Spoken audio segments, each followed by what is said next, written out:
Hi, my name is Nurul Khairunnisa Binti from BBA course semester 4. Assalamualaikum warahmatullahi wabarakatuh. My name is Binti Ismail. Okay, today we will present about CSR, corporate social responsibilities.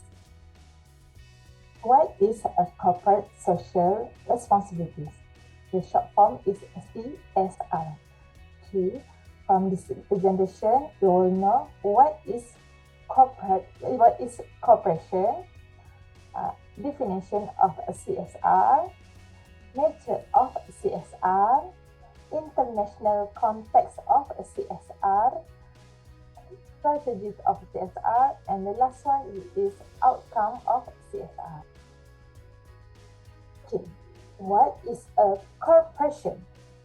It may seem like an obvious question, but the practical and legal identification of the corporation within any given society has significant implications for how and indeed whether certain types of responsibility can be assigned to such an entity.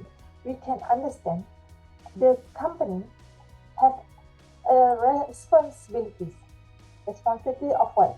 Regard as artificial persons, nationally owned by shareholders but independently of them. And the last one, three responsibilities, okay? Typical regarded as an artificial persons, nationally owned by shareholders but independently of them. And the last one is managers and directors have a fiduciary responsibilities to protect the investment of shareholders. Okay.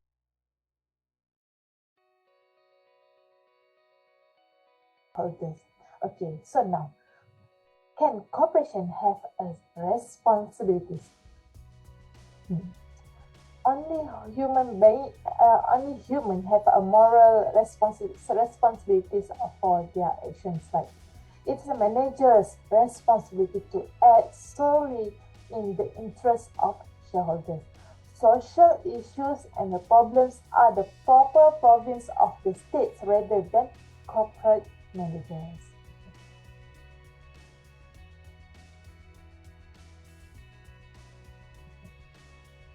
Can a corporation be morally responsible for its actions? Yeah. Okay. Please remember four things. Corporation by legal, by agency, by organizational culture, and the last one is a by functional identity. Okay, by legal, for first thing, by legal subject to a host of legal requirements by paying tax, ensuring the safety of products, meeting environmental obligations, and others. Okay, so next, by agency can also be said to decide and act independent of their members. By organizational culture, a set of beliefs and values that set out what is generally regarded as right or wrong in the corporation. And the last one, by functional identity.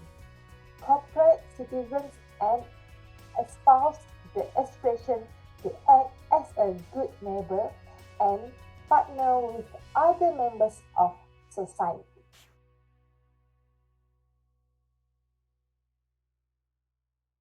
So, what is a corporate social responsibility? CSR is balanced approach for organizations to address the economic, social, and environmental issue in a way that aims benefits to people, communities, and society. In general, corporate social responsibility means the duty of organizational management to make decisions and take action that will contribute to the good and well-being of society as well as the organizations. The aim of CSR is to increase long-term profits and shareholder trust through positive public relations and high ethical standards, to reduce business and legal risk by taking responsibility for corporate action. In this case, the corporate sector can play a role in many different areas, including aspects such as education, health, environment, and economy. For example, Ion Co Sindang Berhad also organized several programs in an effort to raise awareness of the importance of the environment, such as Ion tree planting activity and no plastic bag campaign. Such activities can educate the community to be more concerned about the environment and make the dream of creating a developed country with the concept of green earth come true. CSR also promotes ethical business practices and increases the confidence of customers in companies. The concept of CSR has proven to be practical and profitable to companies, while stressing sustainable performance through activities that respect humans, the society, and environmental preservation. The poor CSR will tarnish the image of companies and their brands.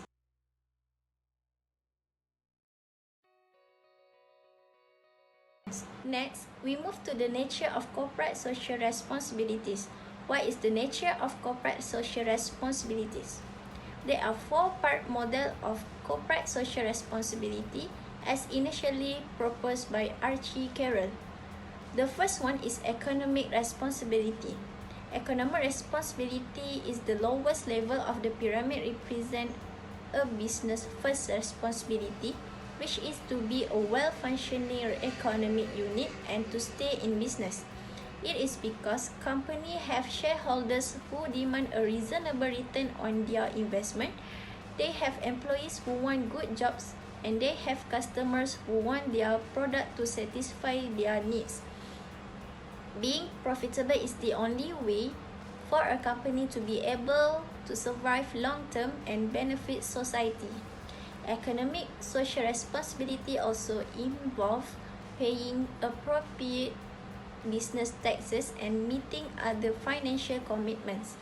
Likewise, corporate economic responsibility includes businesses finding inefficiencies in their operations that waste capital and implementing processes that improve efficiencies and reduce this waste.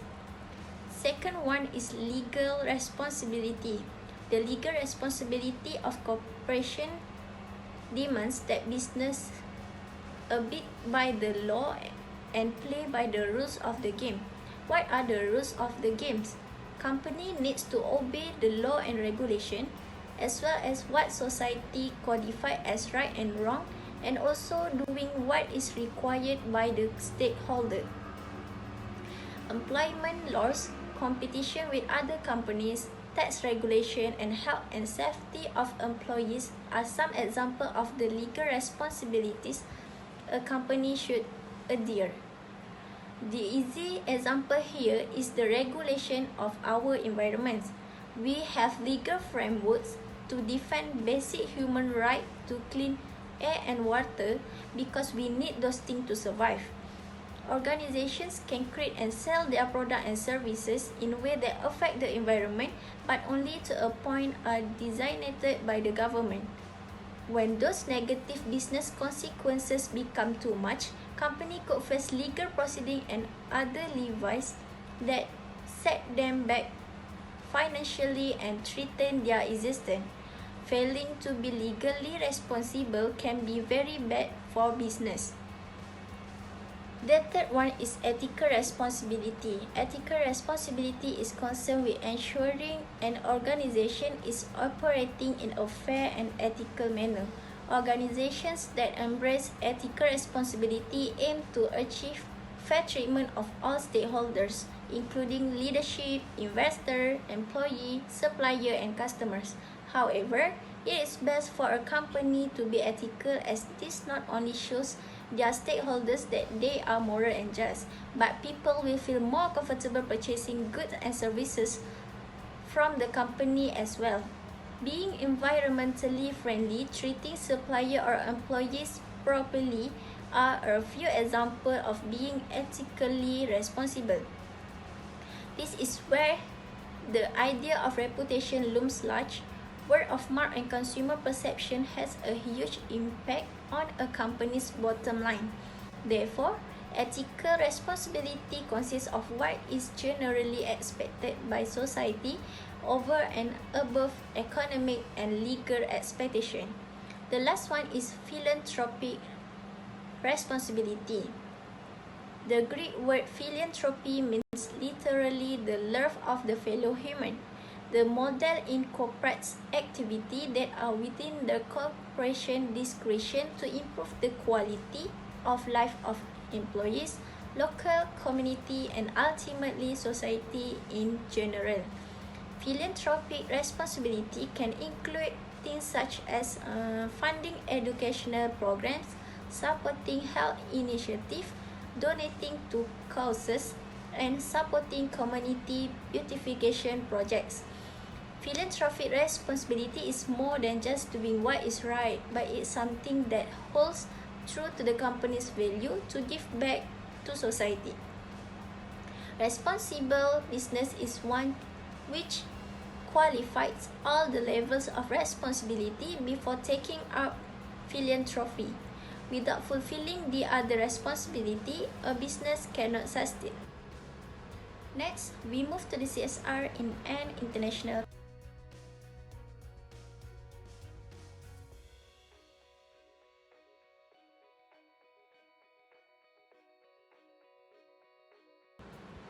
Next, we move to the CSR in an international context. CSR as a view of business responsibility in society has been particularly prominent in the US, from where much of the literature, authors, and conceptualization have emerged. The concept of CSR has only recently become so influential. The main reason for this is that the US tends to leave more discretion to companies over their social responsibilities. In Europe, this has been achieved mainly through regulation. They clearly have different significance and furthermore are interlinked in a somewhat different manner. So here are the different. The first one is the aspect of economic responsibility. In the US, it strongly focused on the profitability of companies and thus chiefly looks at the responsibility to shareholders. While Europe companies are more likely to make their financial, social, and environmental commitments equal to one another. The dominant model of capitalism is much of Europe and Asia has traditionally been somewhat different. This model tends to define economic responsibility far more broadly and focus, to varying degrees, on the economic responsibility of corporations to employees and local communities as well. Examples include the fairly extensive healthcare and other social provision by German or French companies, encompassing a very elaborate system of mandatory workers' right and collective bargaining. Second one is the element of legal responsibility. The European Union and its individual nations create and follow more stringent regulations than the United States. For instance, products such as toys, electronic, and cosmetic that contain specific plastic, toxin, or chemicals are not allowed into the Europe. The European Union have found that these toxins or chemicals are either already harmful to people and the environment or may be harmful. This is a prime example of the Europe taking a more proactive approach through regulatory action. They react to potential hazards and long-term effects, whereas the US government waits to absolute scientific proof before banning anything dangerous. The next one is ethical value and preferences. Different regions of the world vary significantly as to local ethical value and preferences. For instance, it has been found that Europeans tend to exhibit greater mistrust in modern cooperation than North Americans do. while people in developing countries have far greater levels of trust in business. Certain issues such as nuclear power, genetic engineering, and animal testing have always been far higher up the public agenda in Europe than in other parts of the world. In the developing world in general, ethical expectations are less prevalent compared to the expectation that corporations assume their economic and philanthropic responsibility. The last one is philanthropic responsibility. The US has a long-standing tradition of successful companies or rich capitalists such as Bill Gates donating large sums to the funding of the arts, higher education, or local community services. In Europe, income and corporate taxes are generally higher than in the US, and funding of this activity is more an expectation directed towards governments. In developing countries, we see that against the backdrop of widespread poverty, companies are increasingly expected to share wealth with local communities.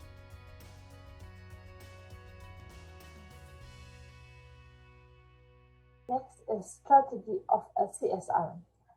Strategy of CSR have two things, traditional and contemporary. Okay, we go to traditional CSR.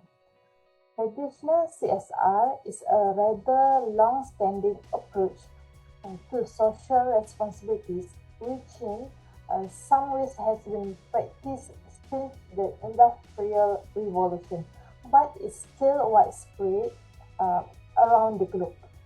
It considers CSR as a part of strategy where a company generates its profit without too much consideration for wider societal expectation.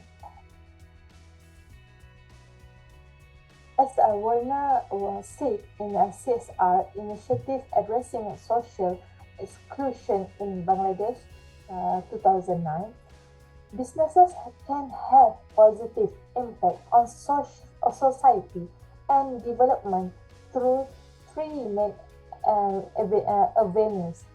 First, employment benefits. Two, community development and philanthropy. And three, core business CSR strategy.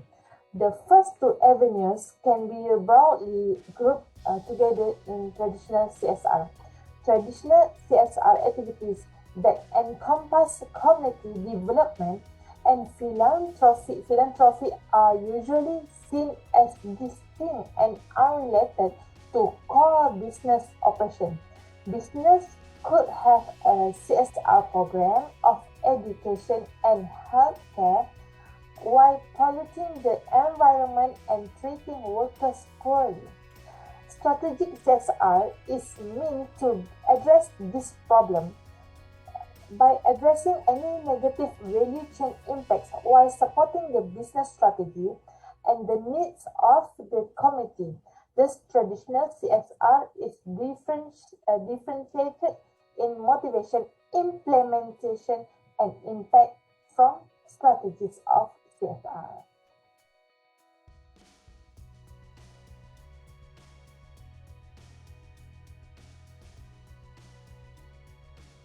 Okay, while contemporary CSR approach companies sees responsible behavior as an opportunity to generate profits, while at the same time living up to the expectation of a society.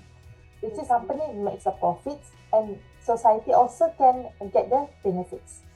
Having this can we having identified social issue, okay, like as a Porter and Kramer make a bold claim. The essential test that shows CSR is not whether a cause is worthy, but whether it's present an opportunity to create a shared value that is a meaningful benefit for society that is also valuable for the business.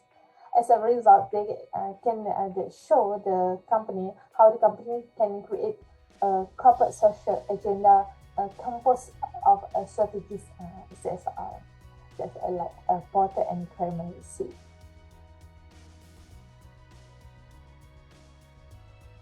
So now, what is outcome for CSR? Okay, remember, the outcome of a CSR have three things. The outcomes will give impact to social policy, social programs, and social impact. Social policies will give impact on firm, while social program is activities that can be measured and the instrument implemented to achieve social policies such as ISO 14000, and social impacts can be traced by looking at concrete changes such as we can evaluate the pollution data. Okay, that's all from us. Thank you everyone. Assalamualaikum warahmatullahi wabarakatuh.